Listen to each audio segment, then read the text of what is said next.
All right, so welcome everyone to the discussion about the first section of the SLAM course. I hope everyone was able to, if nothing else, at least watch the videos and do some of the activities that they had provided to us, because that's what this program is about, is being able to take the steps to do the activities, so that way then you can see the success begin to accumulate in your business. So thank you all for hopping on the Zoom or attending in person at the different locations. I am going to begin to share my screen.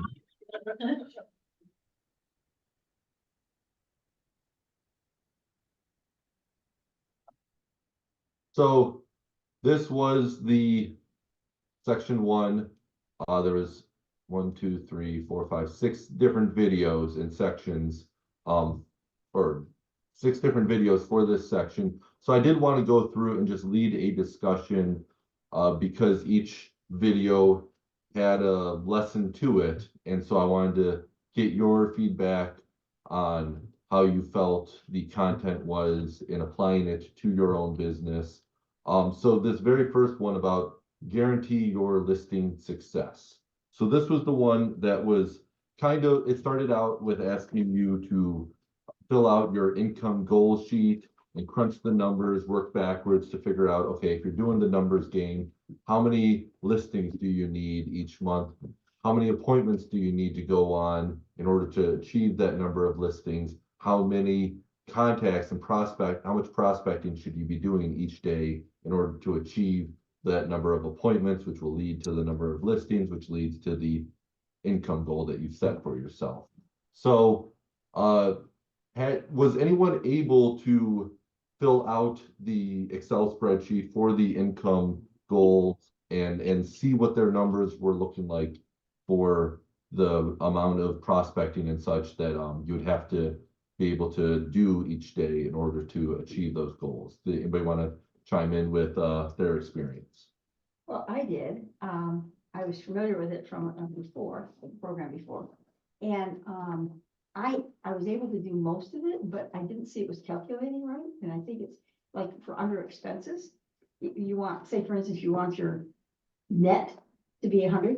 So then you put your expenses in, you would expect that those expenses would be added on to see what your gross would be. Instead, it gives me a funky number like 0.7, and my goal ends up at $4. So something's goofy. Okay, So I was hoping somebody could look at that for me today and see if it's something I'm doing. Yeah, I can take a look at it after. And then I sort of did the other, but I wanted to spend more time doing that so that I'm not just plugging numbers in, but I'm really methodically thinking about that in connection with my activities.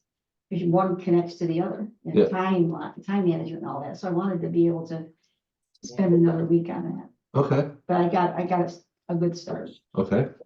And Larry? Well, I mean, for me, it's like I've seen this a million times, Yes, but it was fun watching Brandon do it. yeah, He's not here. Hopefully will show up, but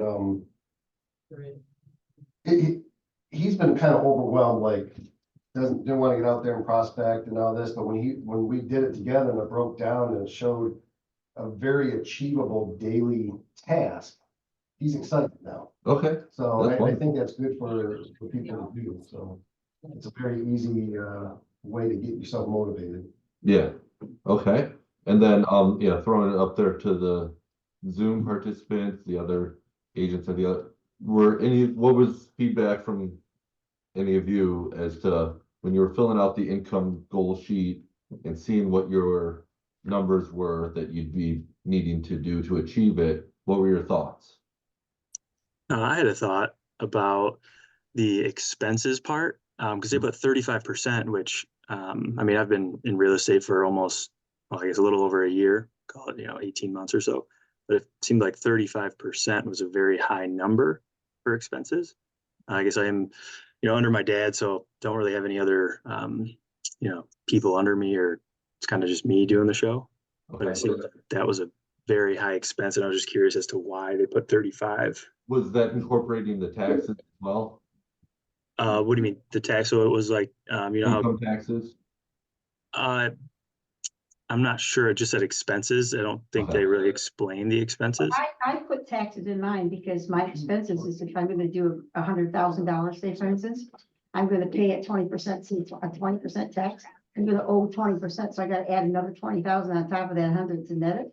Plus my expenses at 14,000 or whatever it is, so I gotta add 34,000 on top of the 100 in order to end up with 100. Hmm. I added taxes withheld, and I have to withhold in my expenses. Okay, I guess, yeah, I was just thinking like, marketing expenses and stuff like that, Right. but Yeah. that makes more sense with the taxes. I was gonna just chime in. It really depends, Nick, on what all you put into what you say expenses are on that. And as you just stated, a lot of people that just think it's marketing. We take a look at all business expenses when we do our goal setting, and it's actually a higher number than what this sheet is saying. But it again, it depends on what you put in there. I mean, we put literally everything that's an expense because we want to know what we're putting back into our business. It's sometimes false I think when you start looking at, oh yeah, you made Titan Club and the minimum is $750 that year, but the bank account doesn't show that because you're putting so much money back into your business. So it really depends on all of how encompassing you want to look at your expenses as. What did you find as far as like a percentage when you did yours? Do you know? Like 56%. Okay. But I mean, we're literally putting in phone, car insurance, gas, Right.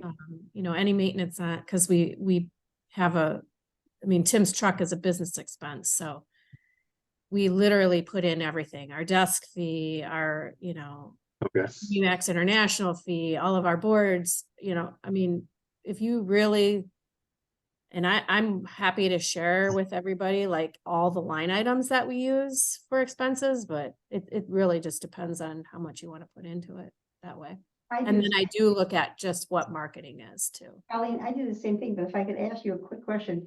When you do your global expenses, like your annual with all your line items, but do you then, I think Will used to do this and I've never done it. Do you guys actually attach expenses to each transaction? Do you look No. at each transaction and, oh, you don't? Okay. Well, Do that, and I wondered the value of that. Okay. yes and no. I mean, I do, like, I will put on my expenses when we're looking at all, the financial for the full year.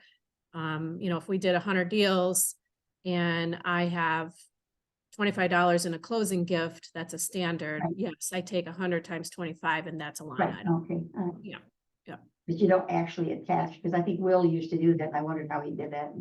Anyway. I mean, I could, I definitely do know what we spend per listing, in terms of, if you do just listed, just sold postcards, so that I definitely could. I don't look at it that way. I mean, I look at it as a sum. So again, if I listed 50 homes and we sold 50 homes, I know how much I'm spending on just listed, just sold postcards. So that gets its own line item. I don't do it by listing.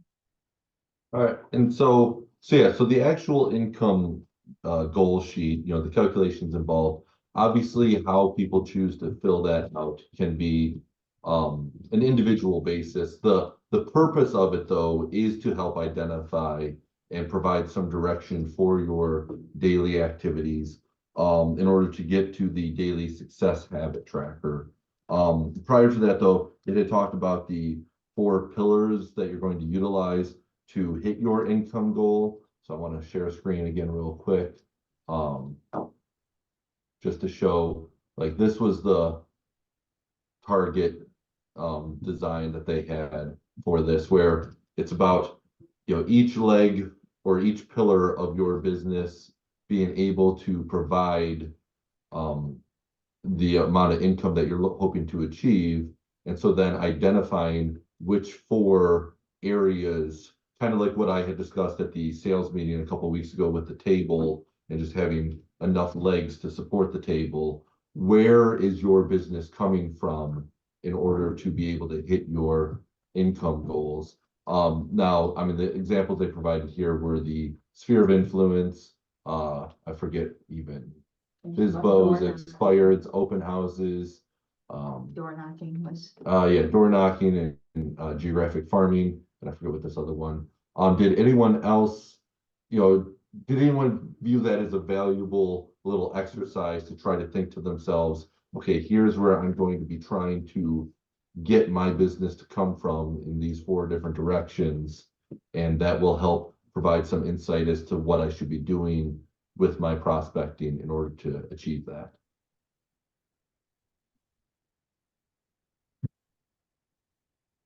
Hearing none, that's totally fine as well, because I mean, there's a ton of content in this first section.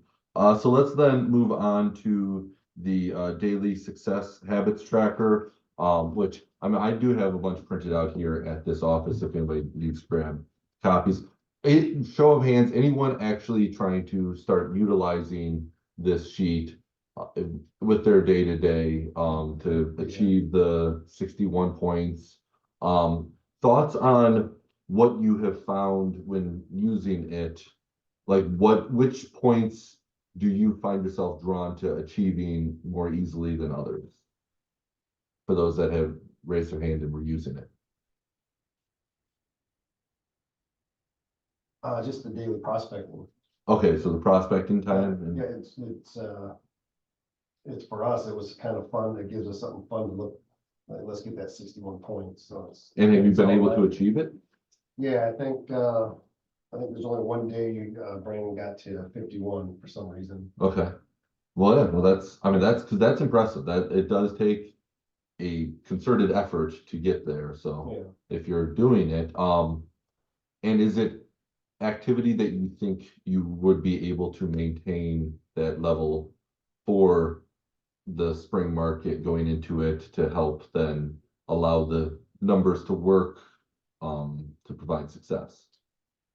Yeah, it's very achievable. We're actually trying to double those numbers because there's 2 of us. Okay, So we both get them within an hour and a half. yeah.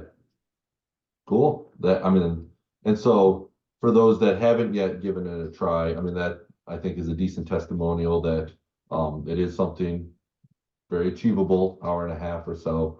And then if you put faith in the system that these are the activities that will lead to you getting your income goals met, that's kind of the point of it all.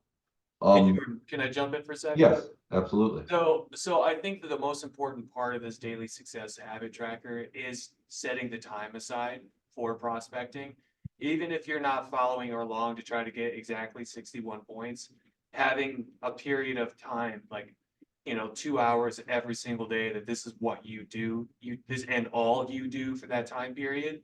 I think that actually just getting into that habit alone, you're going to find success in your business. So this is a guide, like just like when you do scripts, you don't follow the script every time exactly. You'll find things that have higher value to you because of you being genuine in your marketing. But I think the most important part of setting this habit is actually setting aside time for like 2 hours a day to do your prospecting. So that's all. I just want to jump in and say that. Yeah. I found that this works for me. What I found was when we did the next one, which is your personal scheduling, that basically you use that personal schedule and you go back to those activities to fill in your personal schedule. It gives you things to do. It's, you know what I mean? If you need that, if you person needs that. So if I'm going to schedule on my personal schedule from 9 to 12, that gives me what I'm going to do during that night. Then I know what I'm going to do during that 9 to 12 during prospecting. Yeah. Based on this list. Yep. And then I also believe Fenton, they're muted right now, but they have a question. Can you guys hear us? Can you A little hear bit, yeah. A quick question, it's back on the goal sheet.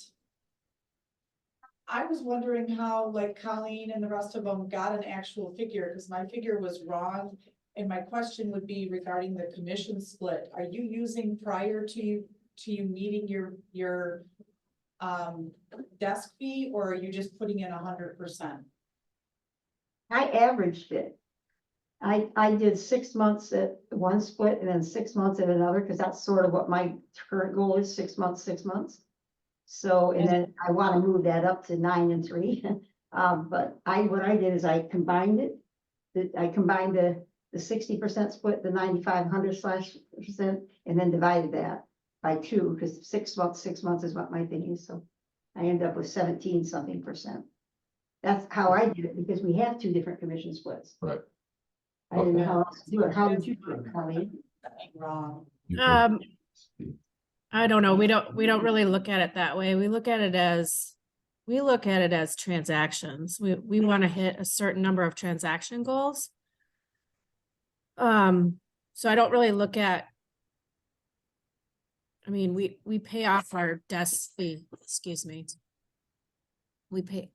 I'm home with a puppy, 5-month-old puppy that wants to go out. We pay off our desk fee.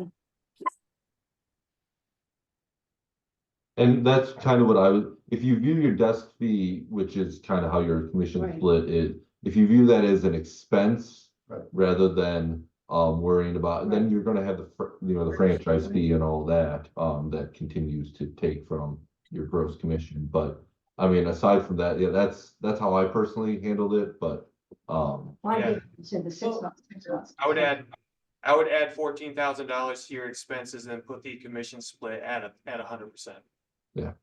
That's exact. We add it right into our expenses. The desk fee is in there, including the team.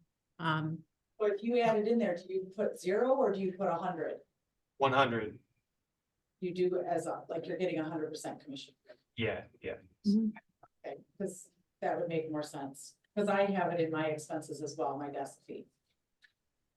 Another way that we look at things that we've kind of learned through the whole Tom Ferry training is if, let's say you're a buyer's agent on our team and you want to do 25 deals. They have proven over and over that whole ecosystem, Tom Ferry ecosystem, that it takes 50 conversations to get one deal to the closing table successfully. So if you want to take, and we kind of do the math, if you want to do 25 deals, it takes 50 conversations. That's 1,250 conversations a year. And then divide it by 12 months. That's 104 conversations a month. Divide it by 30 days. That's like 3.5 conversations a day. Which should, like, to break it down that way, it just doesn't seem as daunting and huge. But you have to be consistent with it, and you have to build in days that you're off. You know, if you're taking 2 off a week or 2 weeks off a year.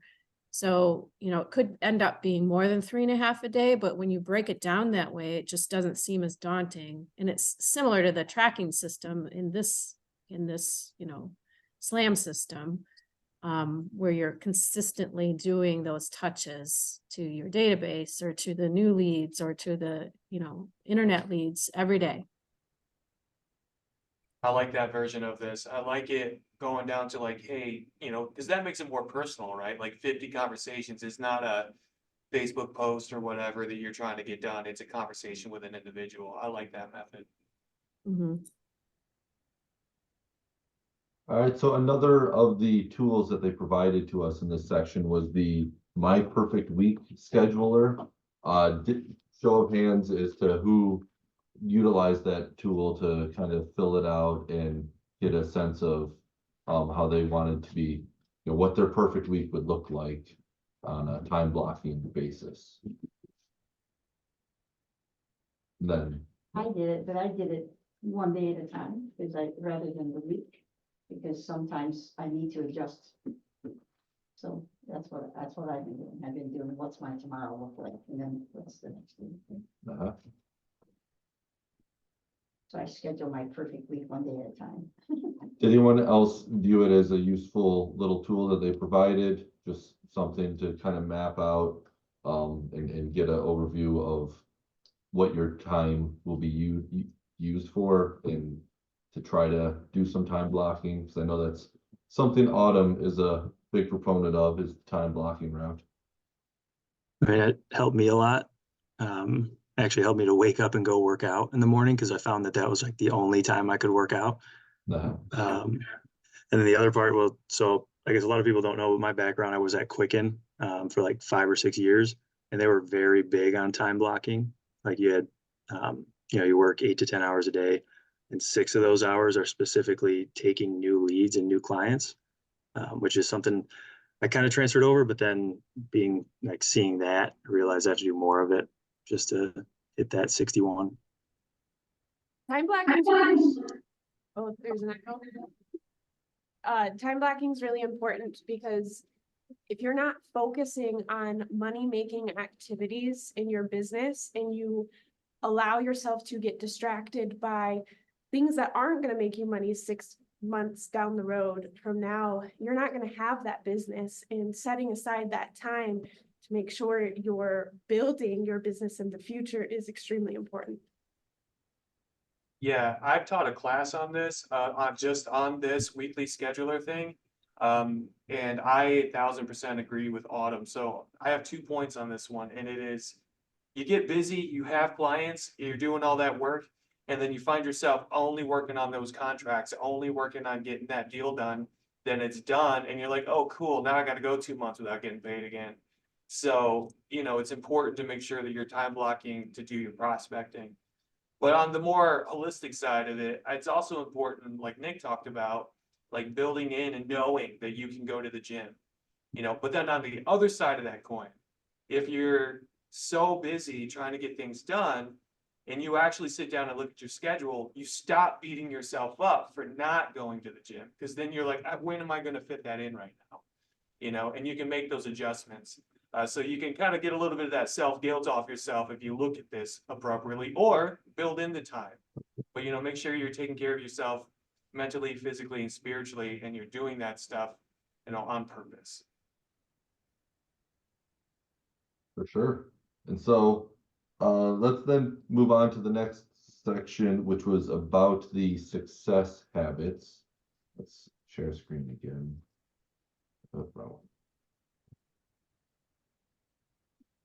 Because the creating success habits and finding time for success, that's kind of what we've been going through, but also then at the one point had her little,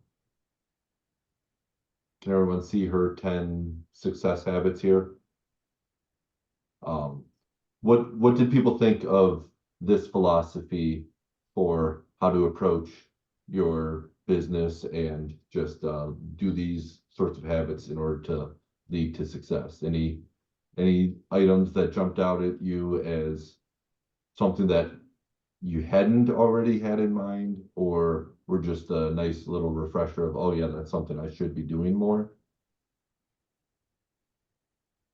Good refresher. Just good refresher.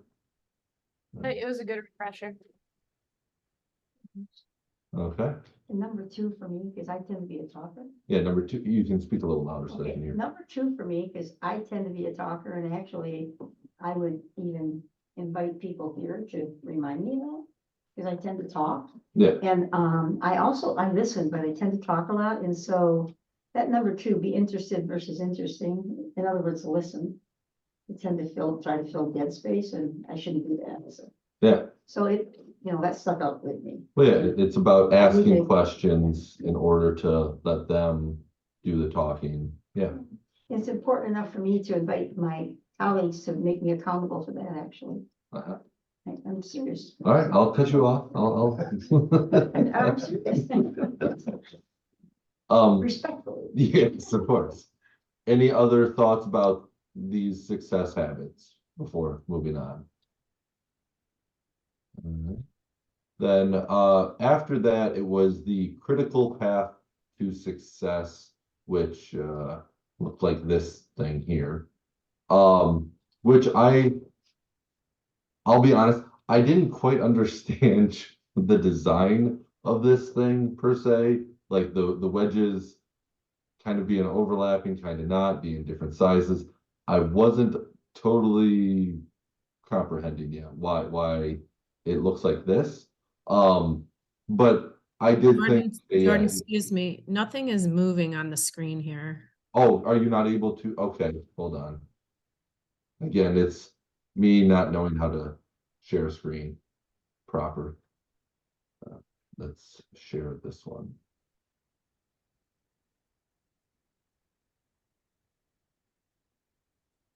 So yeah, this wheel here, can everyone see now the pie?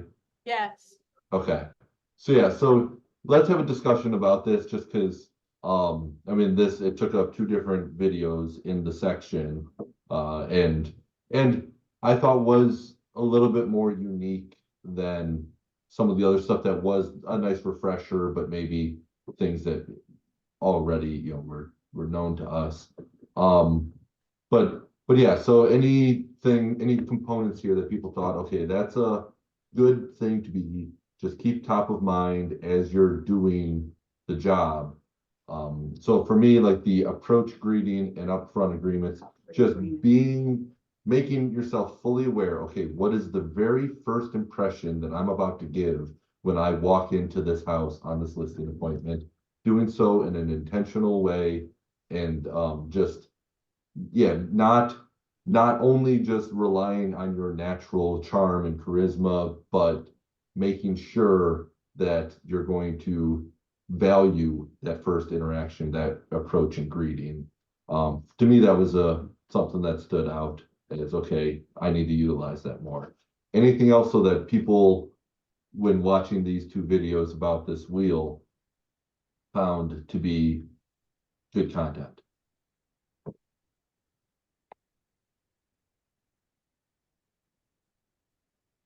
No one wants to chime in? All right, the core of it, the building the relationship with trust, the BRT. I thought, yes, that's very much aligned with my view of how we can succeed in real estate, because it's a relationship business and you need those relationships to have a foundation of trust, and recognizing that all of these different segments of the pie help to lead to that common foundation of it being to strengthen the trust that's been built. That I thought does make sense, to always have an eye on being somebody that your client can rely on and view as trustworthy. I think that's an admirable goal for us to move towards. For me, Jordan, I just feel like the biggest part of when I meet new people is to be a chameleon. You know, I'm always myself, but I adapt myself to be like them and to mirror them, and to, if they're fast talkers, I'm a fast talker. If they're slow, I'm slow. If they're engineer like, I put my engineer brain on and I pull out facts and figures. If they're touchy feely people, I'm touchy feely. You know, it's like, to me, the biggest way to build that trust is to be a chameleon and to be like them and to be able to recognize the type of person that they are and then reflect that back to them.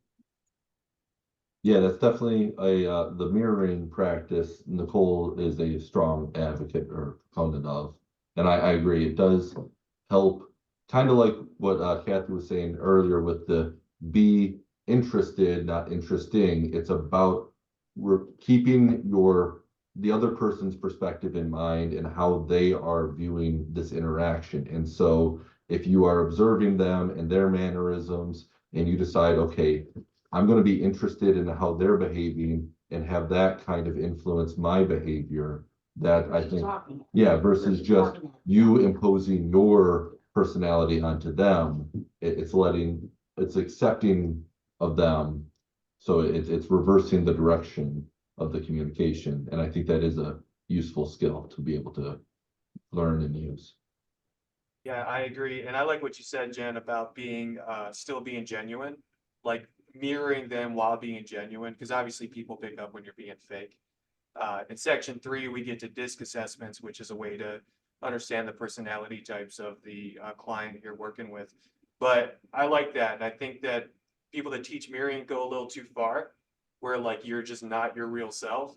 But to be genuine while still trying to communicate with them, people will pick up on that. So that was a good way of putting it. Anything else to this section, since was a big component of the videos? The presentation customized to needs. Does anyone actually currently do that when looking at like your listing presentation, or just what you'd be bringing along with you on an appointment, and thinking in advance, okay, rather than just grabbing that copy that I printed out multiples of, I need to instead, I recognize that these clients I'm meeting with, there's a unique aspect to this listing or the situation at all. So I need to just customize this stuff and print it out, a fresh copy, suited and tailored to the appointment I'm about to go on. I see Colleen shaking her head. You just one size. And do you, because I'm very much we only have one version. I've never customized before, but the question is it something that you would see a little bit more value in now that having watched these videos? Is it something you would consider? No, Okay. we've always just honestly prided ourselves and told our clients that it doesn't matter if your home is 150,000 or $1 million. We're super consistent with what we do, how we handle, what we market. We're not going to cheat the system. We're not going to, oh, we think you're going to have 40 showings on this and it's going to sell in 1 minute. We're not going to not do professional photos. So honestly, to not customize has worked in our benefit, and we've just flat out won't do it. Yeah. I thought of the customization, but you were referring to, not as not including services. I thought you were talking about all services, but customizing more toward what Jen was saying, and isn't that what you were talking about? You weren't talking about changing it because it's a lower price, not giving as much service. You were talking about the way you interact with them, customizing it that way. Is that what you're talking about? Well, I mean, the customization concept, I mean, can be, in various ways. Yes, it could be based on what in many ways, when you're going on these appointments, you're selling your services and yourself to try to get them to sign the contract with you. And so when you're doing a marketing presentation, the question is, yes, obviously you could go the route of trying to customize to add additional services if it is a $1 million listing. But as Colleen was saying, if you're going to offer it for $1 million listing, they'd rather just, apply it to everybody, which is a very admirable goal. I'll be honest that there are times where, okay, I have a manufactured probate home down in Jackson. I've not done as quality of a marketing for it as I would if it was a typical home here in Brighton. And so I should be striving for that consistency, but the reality of my own business, I do have some constraints.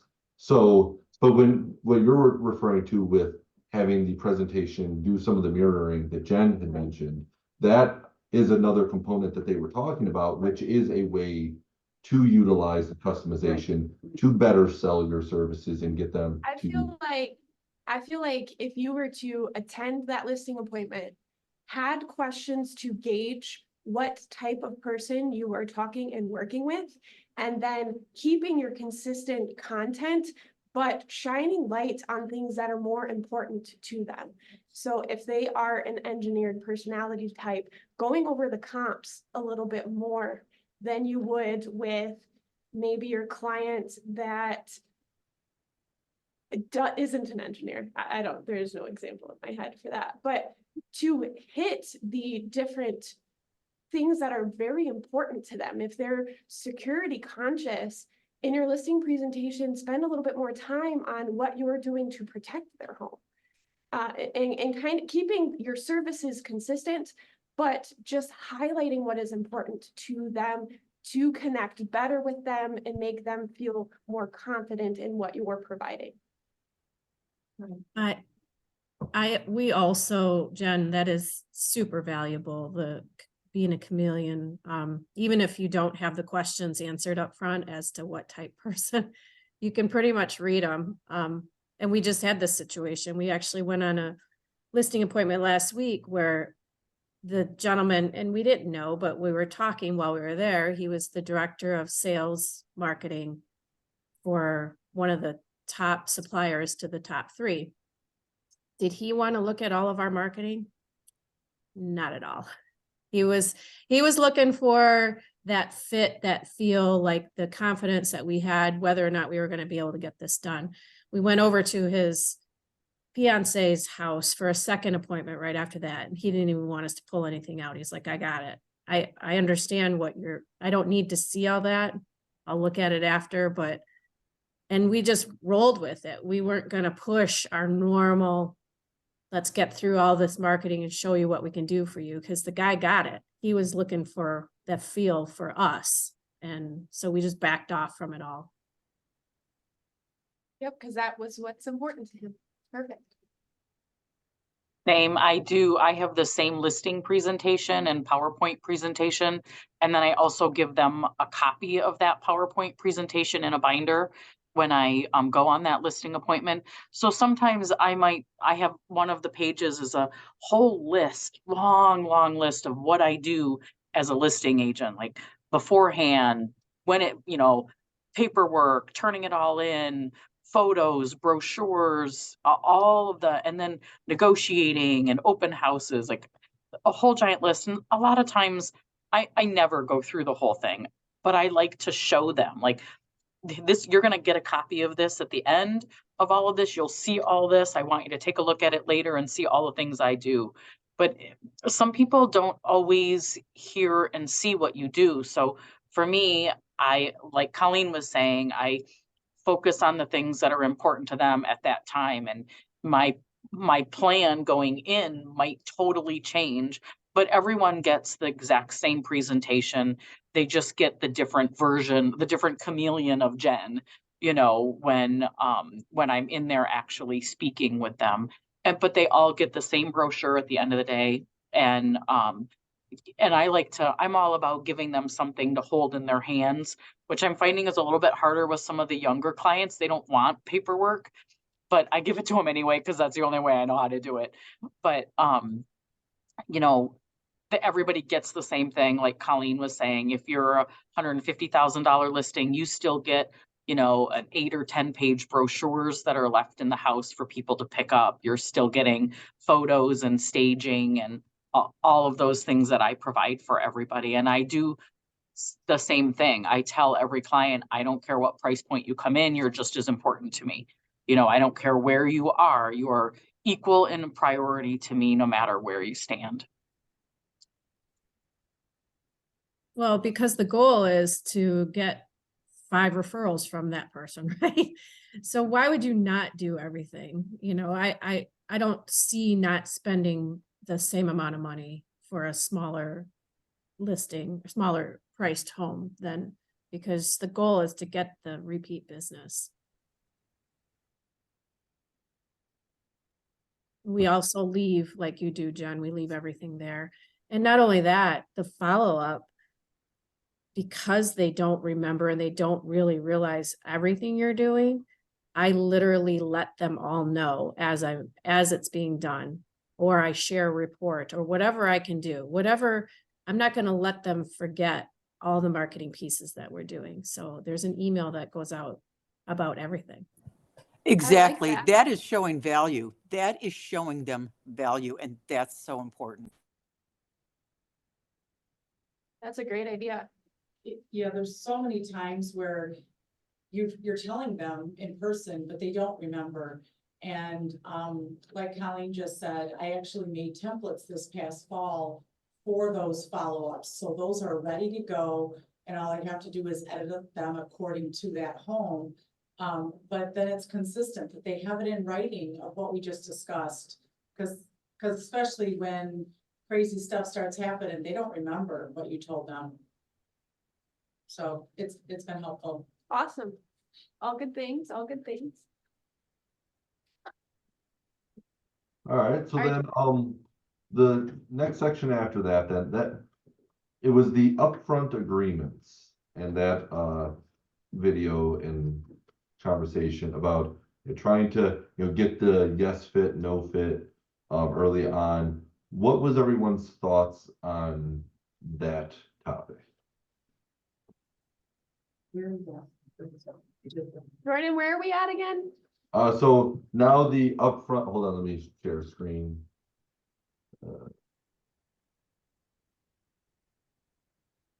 The upfront agreements, the ultimate appointment setting strategy.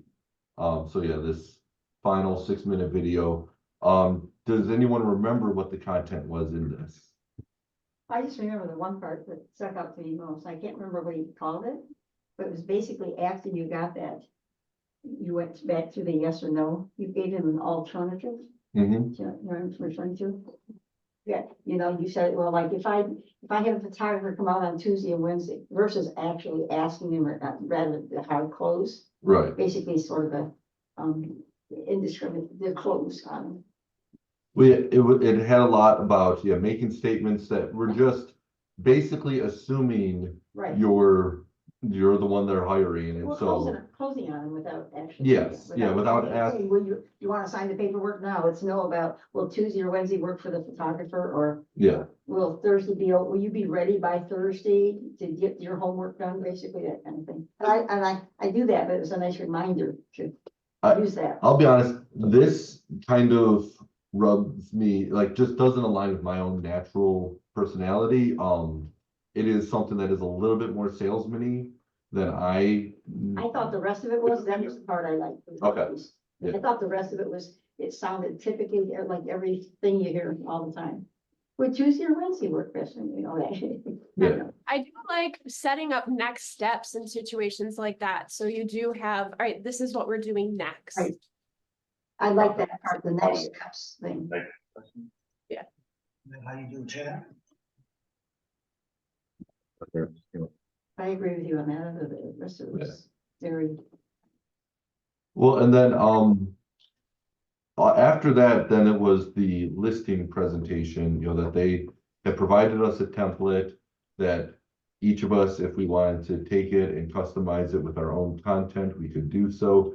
Did anyone go through those listing presentation templates that were provided and decide either to just adopt it wholeheartedly with your own info, or did any of the slides stand out as something that you wanted to just take, borrow, and incorporate into a listing presentation you already had of your own?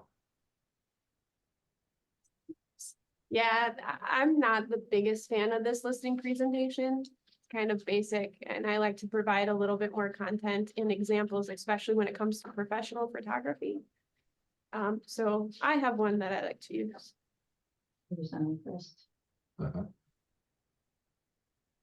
I see Dan had put into the chat that what is everyone putting in your pre-listing packages? What is the content that for that appointment? What sorts of things do you like to include? We do put together a pre-list, well, I have a pre-listing package. It's literally maybe only 5 or 6 slides from our full listing presentation. So I haven't created anything new and out of the ordinary. They'll see it again when we come to the meeting. So it's just way slimmed back. And then we leave a link for a professional video that we did of our team. So the attachment is a PDF. There's a little welcome message, just kind of confirming the date and the time. Can't wait. We do a little bit of looking forward to working with you in the future, kind of like, we don't go too far, Jordan. We're kind of in the middle, like from that last video, the very salesman-y, I agree with you. Tim's not at all a salesperson at all that way. So we don't go too far that way, but we do kind of assume or say the words that we're working together. And we include that attachment and the link to our video, and that's just an email. Perfect. I break mine down like Jen, it sounds like I break mine down similar to what you do. I haven't, I have the pre-listing activities, sort of like my contract with them and my own personal, and like the pre-listing and then this, like different phases. And then all the different activities within each phase. I mostly leave it with them. I go through it a little bit and just highlight it, but I don't, I just leave it with them but that's part of my pre-listing. Is anybody send a packet out ahead of time? I used to do that, overnight. But I stopped doing it. Did anybody ever done that? Back when I first started, I used to do it UPS, send it out ahead of time. I didn't know it was coming, but I want to be exciting when I get there. I feel like if I give them everything before I get there, what do I need to be there for? I used So to. I don't do anything really upfront other than, typically, a text message that morning that says, hey, I'm looking forward to seeing you tonight at, whatever. But I haven't really done anything. I can see some value in it. Sometimes it's like, how much can I do? I need to, I guess if I had templates set up, maybe this would be a lot easier, but I don't have a team. It's just me. And I think, gosh, do I, have time to add all of those extra things in when I'm trying to make sure my presentation is perfect and my research is perfect. Again, if I prepared a template and it was simple and easy, that would be a great idea. If you ever need templates, I have a whole bunch of them that I could send to you. And throughout the way that we started creating templates, and they're really mostly just email, is, hey, that was a pretty darn great email I just typed up, or one that Tim had typed up. And I'm like, I just threw it in a little, we use Outlook. So I threw it in I have just my, tab that I go to, and the name of it is, new listing emails. And they're all in there. So I just like copy and paste, put it in, change the names. So it really was developed more so from what we liked that we had in emails that were genuine. And Well, yeah.